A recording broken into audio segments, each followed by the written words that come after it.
Hello everyone. My name is Emily. Welcome back to the channel. I am very excited to have you here and to have clicked on this video.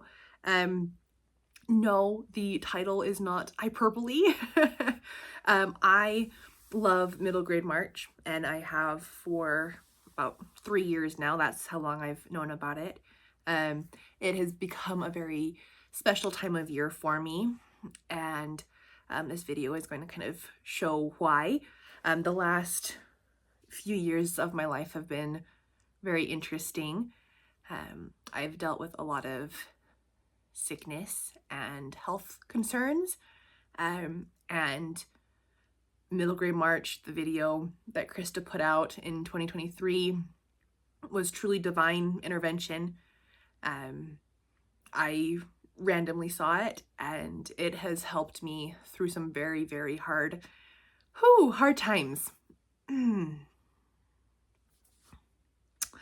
So on New Year's Day in 2023, I was unpacking in my new house in Arizona. I was renting. It was a brand new state, brand new house, brand new job, brand new church congregation. I mean, everything was new. And I was excited. I needed this change. It was the right time. It was the right move for me. I was closer to family. I was closer to my brother and his family for the first time in a long time. And I needed to be around family, and I was so excited to be around them. And just really looking forward to this new adventure. I've always been someone who loves new things and new experiences, so I was gung-ho, ready to go. Almost immediately, I started getting really, really sick, and no one could figure out why. I think over, a 7-8 month period, I went to 6 different doctors. I have notes so that I could be concise, in this video. It won't be 15 hours long. So if I'm looking down, that's why. So 6 different doctors, copious amounts of tests. They thought I had anything from, tuberculosis to valley fever, which is this random Arizona only thing that new residents get because of the altitude and the heat or something. I don't know. But they're like, oh, okay, you're new here? Oh, it's probably just valley fever. Anyway, it wasn't. I did have confirmed mono and confirmed COVID 3 times during the first half of 2023. So my immune system was just plummeting. They thought I had bladder problems and that my intestines were inflamed and that I would have to have surgery on those, that they weren't functioning properly. And then they even brought out the C word. And one of the doctors that they sent me to was an oncologist. And they thought I had cancer because all of my levels, oh, sorry guys, all my levels were coming back super wonky. And so my mom flew down to Arizona and went with me. No one should go to the oncologist on their birthday. That's all I have to say on the matter. But I did. And something that I learned about my mom during that time was her faith. And we had gone once. They had drawn like 16 vials of blood or something. It was crazy. And so they said, okay, we'll have the results back in a couple of days, make the appointment and come back. We're like, okay, cool. So we were kind of just in a numb state. And we went back and I said, Mom, will you say a prayer? And so we're in the car. My mom says a prayer. We go in and we get the okay that I do not have cancer. I'm crying, my mom's crying, the sweet oncologist, she's crying. I give up, I give her a great big hug, and I said, "I'm so sorry, you probably aren't even a hugger, but I have to hug you, thank you so much." And she's like, "No, you're the one that doesn't have cancer, that's exciting." And she's like, "I don't get to say that very often." And anyway, we get back into the car, and I said, "Okay, let's call Dad, let's tell everyone that the good news." And my mom's like, "No, honey, we need to thank Heavenly Father first." And right then I learned how faithful my mom is. And I was very, very grateful for that lesson of my wonderful mama. But my parents had to take turns coming into town because they lived in Utah and I was in Arizona, and so they would take turns and just fly and be with me because I couldn't drive.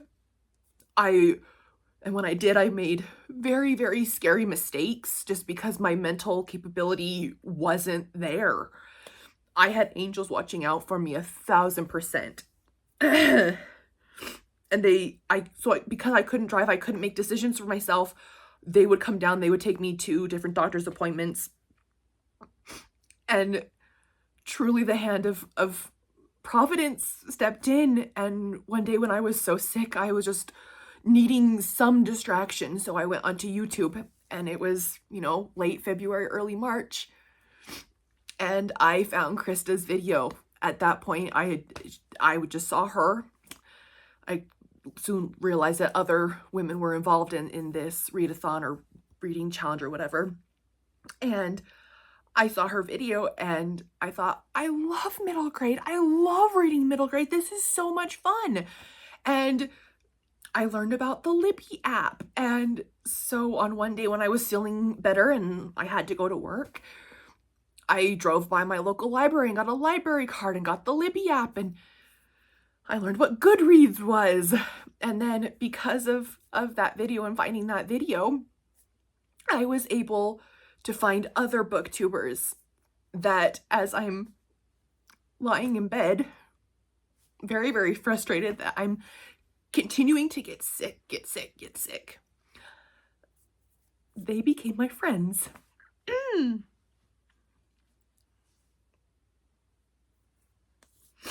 So this went on until about September, October of 2023. And I would get better for a little while, and then I would drop, and then I'd get better for a little while, and then I would drop. And so during one of the drops, my dad came into town, and he stayed with me. And because I had been so sick, I hadn't cleaned my house. And so, bless his heart, I'm sleeping in bed, and he's, scouring my entire house, and he's in the bathroom that's my ensuite to my room.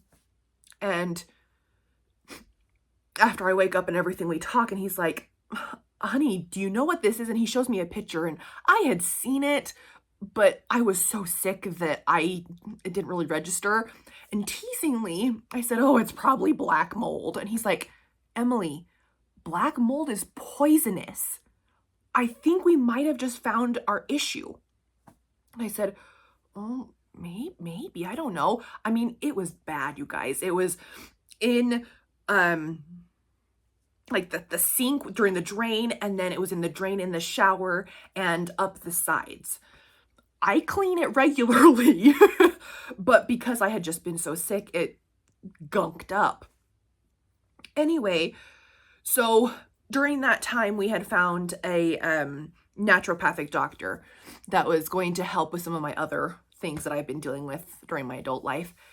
Hormone issues, different things like that. And we go in there, and I can barely even stand up straight. I am so weak, and I'm so tired. I can't form proper sentences. Like, I'm a hot mess. And she's like, "Oh no, we were doing so well. What happened?" And I said, "I don't know." She's like, "You know what?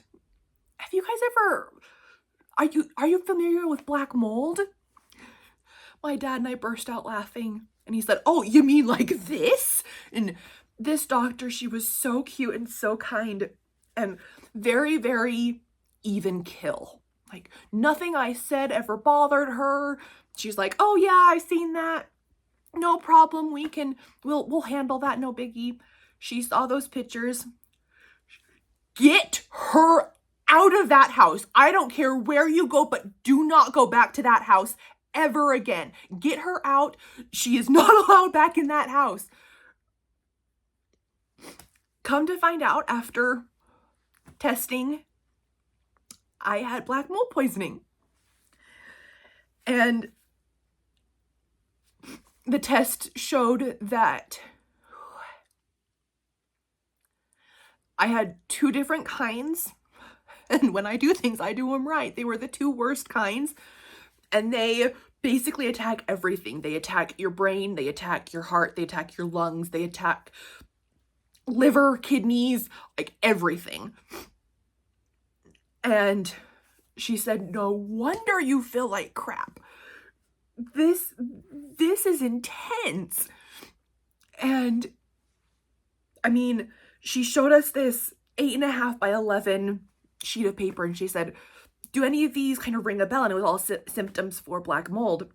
There were maybe 30 on there or something. You guys, I had every single one. I had this weird rash that started behind my ear and was like a bib across my chest and up this ear. It was behind my eyes. I took pictures of it. I'll see if I can find them. The fatigue was severe. Mind fog. I couldn't put sentences together. I was making weird mistakes. I'm a very organized, on top of it person. I was forgetting things. I was misplacing things. I don't misplace things. Very, very rarely do I misplace something.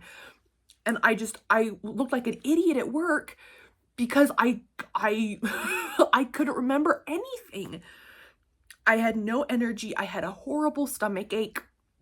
The list went on and on and on. And so my dad sent me home back to Utah.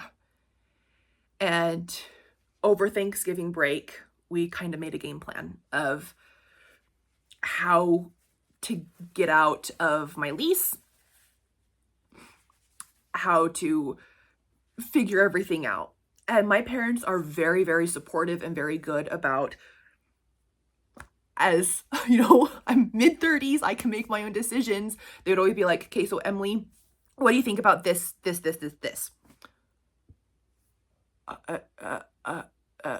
That was my response. I couldn't come up with a response.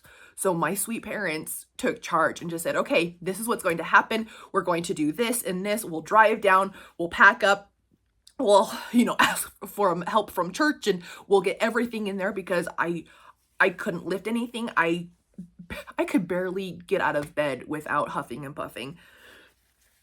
It was bad. It was really, really, really bad. It was a lot. And scary.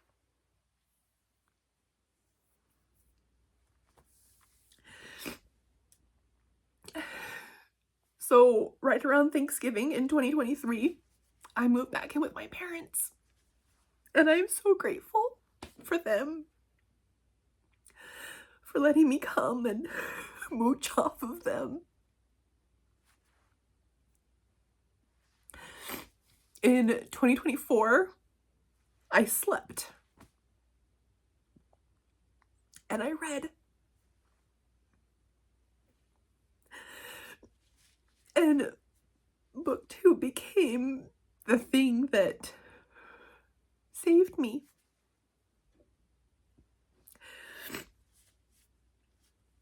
Because I could escape into a book.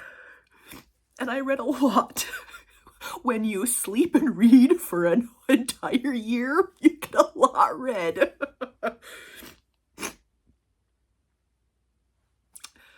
And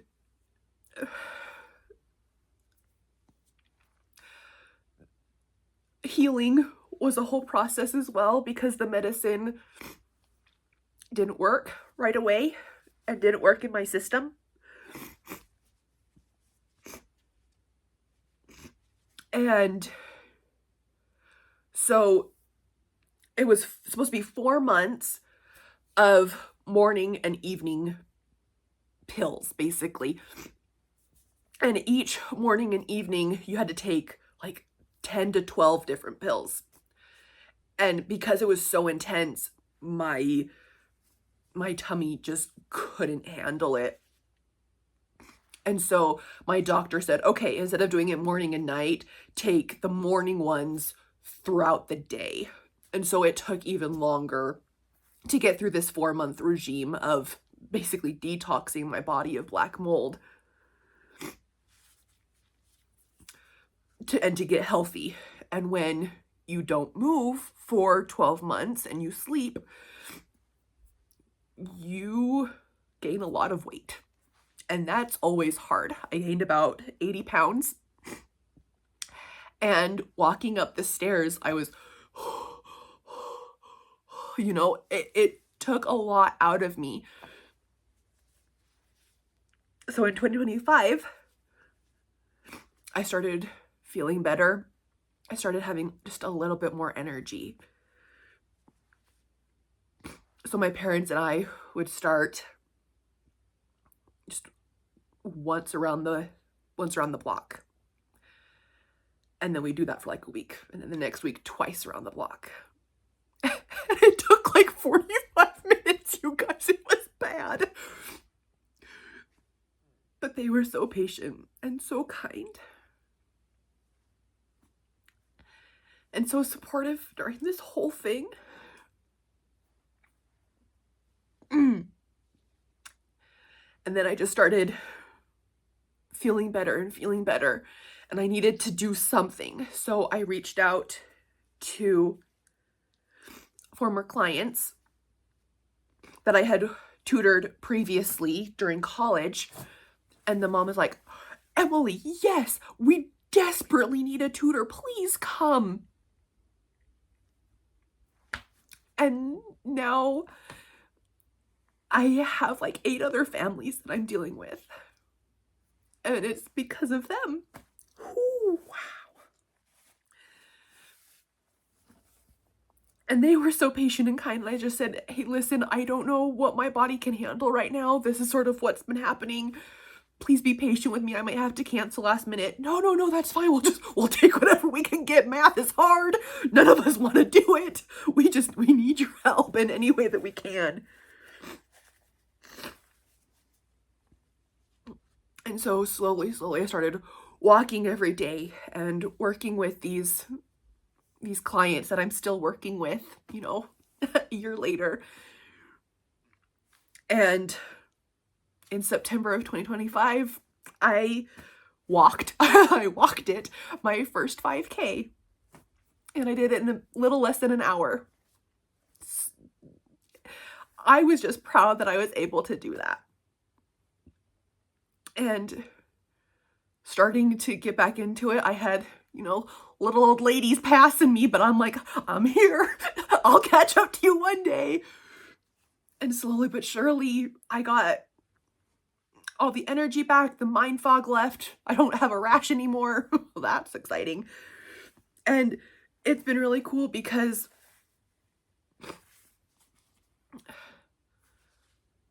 that entire time, I read so much because of the incredible women, primarily, that I watched on YouTube, on BookTube.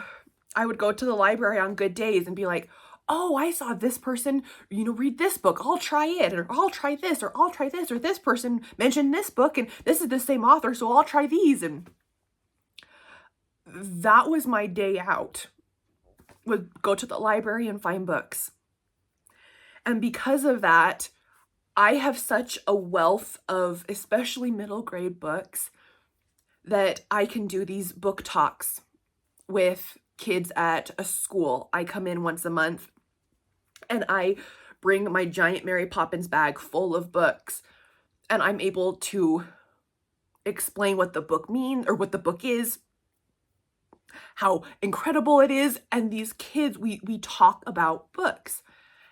That wouldn't have been able to happen had I not gotten sick and had I not had BookTube. So it might sound crazy that a reading challenge could save your life, but Middle Grade March was sort of the catalyst of some pretty incredible things. A lot of hardship, but because of incredible parents and supportive family members and reading, I was able to make it and be on this end of it. And it has blessed my life so incredibly to have this knowledge of books, and especially middle grade books, to help my business thrive and succeed and help kids thrive and succeed, which is the main point of being a private tutor. So thank you for letting me be a blubbering mess. And thank you, Mom and Dad. I'll talk to you guys later. Bye.